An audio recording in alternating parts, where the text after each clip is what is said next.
ڕادەستکردنەوەی بنکە سەربازیە استراتیجیەکان لەلایەن ئەمریکاوە بە هێزەکانی حکوومەتی ئەفغانستان سمبولی شکستی داگیرکاری 20 ساڵەیە وڵاتەیە و پەلەکردنی واشنتنیش لە پاشەکشەی ئەفغانستان و بیرهێنانەوەیەکی تری شکستەکانی جەنگی ڤێتنامە بەکات و قوربانی و وێرانکاریەکانی و ئاکامەتاڵەکەیەوە. لەگەڵ چوونە دەرەوەی هێزەکانی ئەمریکا لە بنکەی ئاسمانی باگرام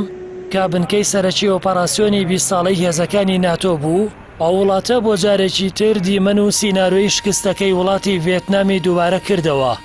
کە دوای 20 ساڵ وێرانکاری جەنگی هیندی چینی هێزەکانی لە شاری سایگوانی پایتەختی کۆماری ڤێتنامی باشوور بردە دەرەوە و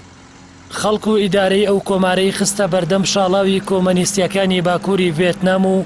پاشماوەیەکی کەم سایگوان بە تەواوەتی شکستی خوارد. بسم الله الرحمن الرحیم. وتەکەی دکتۆر عەبدوڵڵا عەبدوڵڵای سەرۆکی لیژنەی ئاشتی ئەفغانستان کەسایەتیەکی ژمارە 2 ئەو وڵاتەیە پێناسەیەکی ڕوونی دۆخی ئەو وڵاتە دەکات و دەڵێت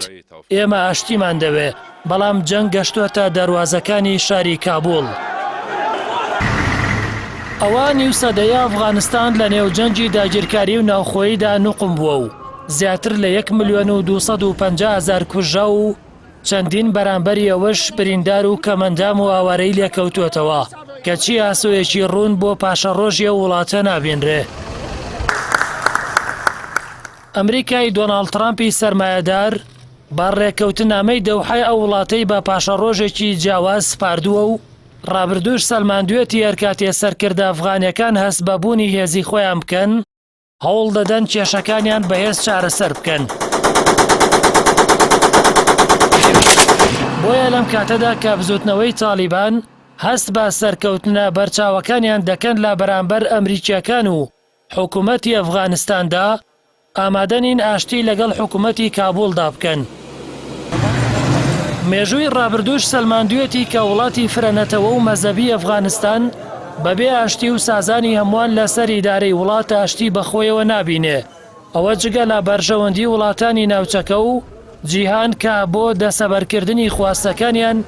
دەست وەردەدەنە کاروباری نەوخۆیی وڵاتەوە. بەر لە ڕووداوەکانی 11 سێپتەمبەر زاڵمای خەلیلزاد وەکو ئەندازیاری تێکدانی دۆخی ئەفغانستان بۆ لێدانی بەرژەوەندیەکانی ئێران بە یارمەتی دەستگای هەواڵگری پاکستان و بە یارمەتی دارایی و دانپیانانی ئیسلاماباد و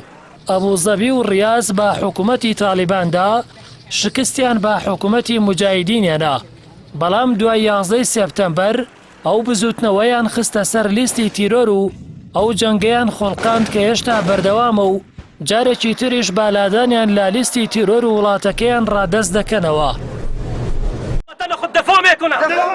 لەبەر زۆری دوژمنەکانی تالیبان ناتوانێت جیاوازیەنەتەوەی و مەزەبیەکانی ئەفغانستان چارەسەر بکە